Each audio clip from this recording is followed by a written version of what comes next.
Nous utilisons actuellement l'interface par défaut, mais chaque zone de fenêtre peut être accordée selon le type d'action qu'on veut y établir.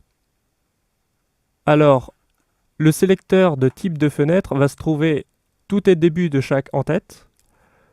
Donc par exemple, si on veut changer le type de fenêtre de la vue 3D, tout à gauche ici de l'en-tête, on va retrouver un sélecteur de type de fenêtre.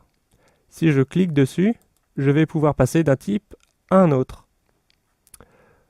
Donc là, par exemple, si je passe de la vue 3D au Graph Editor, qui est un éditeur d'animation, donc je clique gauche pour valider, je passe dans le Graph Editor. Et toute la zone qui était la vue 3D devient le Graph Editor. Si par la même action, je veux revenir dans ma vue 3D, donc je reclique gauche encore une fois ici, et je vais choisir 3D View. Chaque zone, avec un en-tête, dispose de ce type de sélecteur de liste. Nous allons revoir ensemble les différents types de fenêtres. Donc la vue 3D, vous l'aurez compris, qui est la vue par défaut de travail. On a la timeline, donc ce qui correspond à la barre de temps qu'on a aussi dans l'interface par défaut. Au-dessus, on a le Graph Editor, donc comme je viens de vous le dire, le Graph Editor c'est un éditeur d'animation. Le Dopesheet et le NLA Editor sont également des éditeurs d'animation.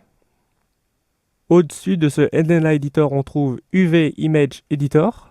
Ce sera un éditeur image UV classique.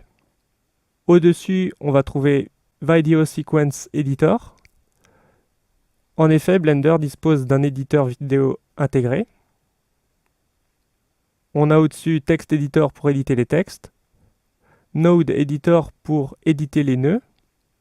On verra qu'il existe un système de nœuds. Logic Editor, c'est parce que Blender dispose d'un moteur de jeu intégré. Donc si on veut gérer les paramètres de ces différentes briques logiques, on passera par Logic Editor. Properties, alors c'est la barre des propriétés avec le contexte, qu'on a par défaut aussi.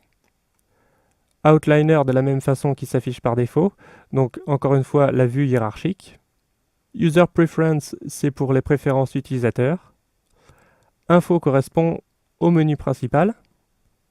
File Browser permet d'afficher un gestionnaire de fichiers.